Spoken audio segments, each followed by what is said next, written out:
पण त्याच वेळी या नीट प्रशासनाने आणि एनटीए प्रशासनाने 4 जूनला नीटच्या विद्यार्थ्यांचे निकाल लावले। तर आमचा प्रश्न आहे की 4 जूनला इतकी घाई का केली गेली, जेव्हा संपूर्ण देश हा लोकसभेच्या निकालाची वाट बघत होता, तेव्हा वर्ष 4 वर्ष आपल्या आयुष्याचे करिअरचे वाया घालून विद्यार्थी नीटची परीक्षा देत होता।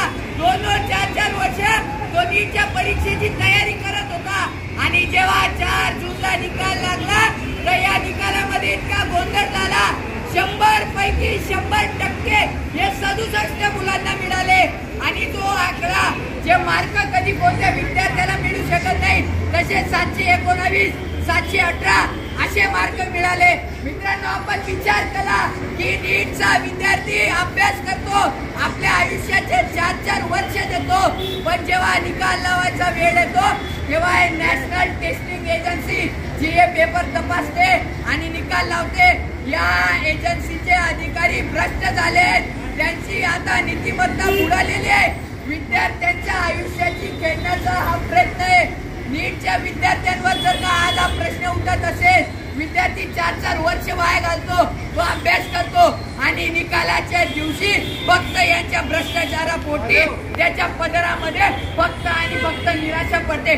तर आज या ठिकाणी अखिल भारतीय विद्यार्थी परिषदेकडून आम्ही या परिसरामध्ये भीक मागो आंदोलन करतो आणि जर का या एनटीएच्या आणि नीट प्रशासनाच्या अधिकाऱ्यांकडे पैसे नसतील, पगारावर त्यांचं पोट भरत नसेल, तर आम्ही त्या भीक मागतो आणि भीक मध्ये मिळालेले पैसे या एनटीएच्या त्या भ्रष्ट अधिकाऱ्यांपर्यंत देतो। मी तुम्हाला सगळ्यांना विनंती करतो, हे अधिकारी भ्रष्ट झाले, यांना विद्यार्थ्यांच्या जीवनाशी घेणं देणं नाही। लागणार होते 4 जूनला संपूर्ण देश हा लोकसभेच्या निकालावर डोळा ठेवून होता, पण त्याच वेळी या नीट प्रशासनाने आणि एनटीए प्रशासनाने 4 जूनला नीटच्या विद्यार्थ्यांचे निकाल लावले। तर आमचा प्रश्न आहे की 4 जूनला इतकी घाई का केली गेली, जेव्हा संपूर्ण देश हा लोकसभेच्या निकालाची वाट बघत होता, तेव्हा वर्ष 4 वर्ष आपल्या आयुष्याचे करिअरचे वाया घालून विद्यार्थी नीटची परीक्षा देत होता। 4 वर्ष तो नीटच्या परीक्षेची तयारी करत होता आणि जेव्हा 4 जूनला निकाल लागला तर या निकालामध्ये इतका गोंधळ झाला। 100 पैकी 100% हे 67 मुलांना मिळाले आणि तो आकडा जे मार्क कधी कोणत्या विद्यार्थ्याला मिळू शकत नाही तसे 719, 718 असे मार्क मिळाले। मित्रांनो, आपण विचार करा की नीटचा विद्यार्थी अभ्यास करतो, आपल्या आयुष्याचे 4 वर्ष देतो, पण जेव्हा निकाल लावायचा वेळ येतो तेव्हा नॅशनल टेस्टिंग एजन्सी जी हे पेपर तपासते आणि निकाल लावते, या एजन्सीचे अधिकारी भ्रष्ट झाले, त्यांची आता नीतिमत्ता बुडालेली आहे। विद्यार्थ्यांच्या आयुष्याची खेळण्याचा हा प्रयत्न आहे। नीटच्या विद्यार्थ्यांवर जर का आज हा प्रश्न उठत असेल, विद्यार्थी 4 वर्ष वाया घालतो, तो अभ्यास करतो आणि निकालाच्या दिवशी फक्त यांच्या भ्रष्टाचारापोटी त्याच्या पदरामध्ये फक्त आणि फक्त निराशा पडते। तर आज या ठिकाणी अखिल भारतीय विद्यार्थी परिषदेकडून आम्ही या परिसरामध्ये भीक मागो आंदोलन करतो आणि जर का या एनटीएच्या आणि नीट प्रशासनाच्या अधिकाऱ्यांकडे पैसे नसतील, पगारावर त्यांचं पोट भरत नसेल, तर आम्ही त्या भीक मागतो आणि भीक मध्ये मिळालेले पैसे या एनटीएच्या त्या भ्रष्ट अधिकाऱ्यांपर्यंत देतो। मी तुम्हाला सगळ्यांना विनंती करतो, हे अधिकारी भ्रष्ट झाले, यांना विद्यार्थ्यांच्या जीवनाशी घेणं देणं नाही।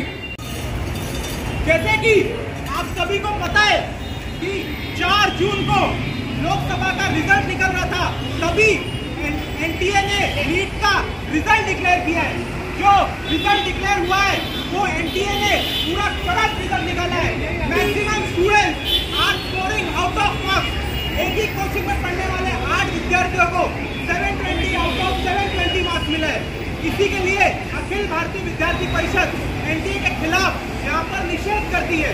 विद्यार्थी परिषद की ये मांग है कि एनटीए के ऊपर काउंसिल बैठे और वो जो करप्शन कर रहे हैं वो करप्शन स्टॉप हो, ताकि स्टूडेंट्स की लाइफ बर्बाद ना हो।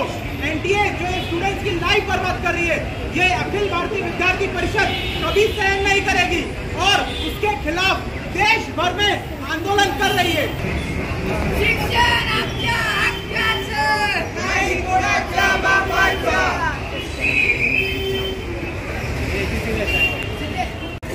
शिक्षण आमच्या हक्काचं, नाही कोणाच्या बापाचं। एजुकेशन सिस्टम को भी चाहिए।